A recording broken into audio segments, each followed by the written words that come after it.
किंतु कहीं हमको स्नान आदि कराते, श्रृंगार करते, उन अंगों के स्पर्श में थोड़ा भी कोई विकार आ गया चित्त में, तो फिर हमारी गति क्या हो।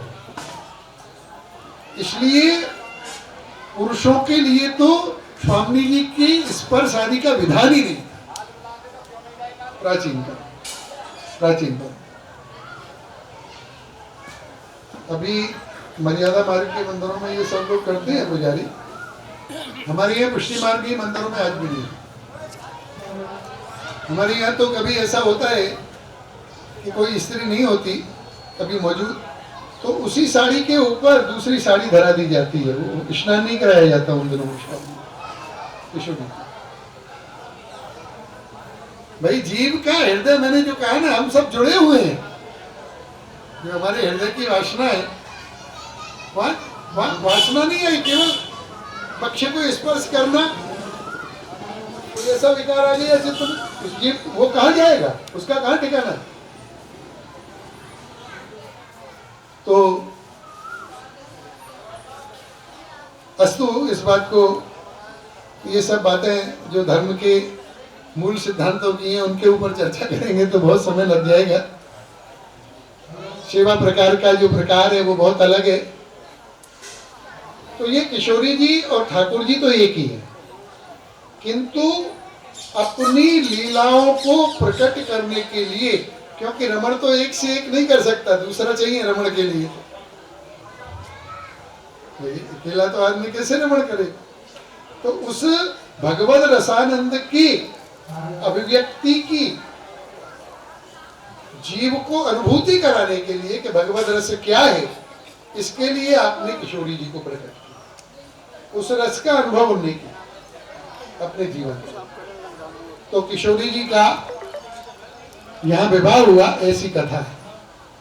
प्रलंबासुर के वध की कथा तो भागवत में, प्रलंबासुर गोप बालकों का रूप धारण करके गोप बालकों की टोली में शामिल हो गया।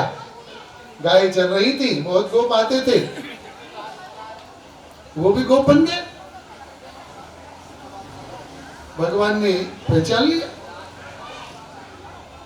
भगवान ने विचार किया कि अब इसका वध कैसे हो, तो भगवान ने कहा भैया आज हम एक खेल खेलेंगे, और खेल ये है कि दो टोली बनाई जाएंगी, दोनों टोली आपस में एक दूसरे से प्रतियोगिता करेंगी, प्रतिस्पर्धा करेंगी, और जो टोली जीतेगी, हारने वाली टोली के सदस्य जीतने वाली टोली के एक एक सदस्य को कंधे पे बिठाएंगे और भांडीर वट तक ले जाएंगे। ये 18वें अध्याय में कथा है। तो भगवान एक टोली में और एक टोली में बलराम जी। प्रलंबासुर भगवान की टोली में। भगवान जानबूझ के हार गए। जब हार गए तो श्री रामा भगवान के कंधे पे बैठे। ये जो पद है ना, आपने सुना होगा कि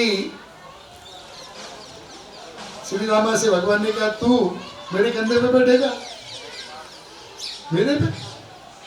और श्री रामा ने कहा देख भैया कहीं नैया खेलत में को काको को सैया, खेल में कोई कोई को राजा ना है, जब हारो है तो मैं बैठूंगा। खेलत में को काको को सैया, ये तो खेल का नेम है, पूरा करना ही पड़ेगा। और श्री रामा कंधे पे बैठे। प्रलंबासुर को ने बलदेव जी को कंधे पे बैठा। उसने सोचा ये कृष्ण इसको पीछे सिलटावेंगे, पहले इस बलदेव को ही सिलटा देंगे आगे। वो उनको मारने की इच्छा से चलने लगा, अपना राक्षस का रूप धारण किया। भांडीर वट से जैसे ही आगे निकला, भगवान ने एक मुष्टिका दी खोपड़ी में और प्रलंबासुर की खोपड़ी फट गई। प्रलंबासुर का वध। वो बलदेव जी का मंदिर अभी यहाँ भाव से आपने दर्शन किए होंगे, भांडीर वट के वृक्ष के बाजू में। दूसरा मंदिर किशोरी जी की मांग भरते हुए ठाकुर जी। ये दोनों के दोनों मंदिर पहले भी थे। ये बट वृक्ष के नीचे तो मंदिर भावात्मक रूप से अभी बनाई है, मेरा उनसे कोई विरोध नहीं है, पर वो भी सब लीला का प्रतीक ही है। वो मंदिरों में लीला का दर्शन ही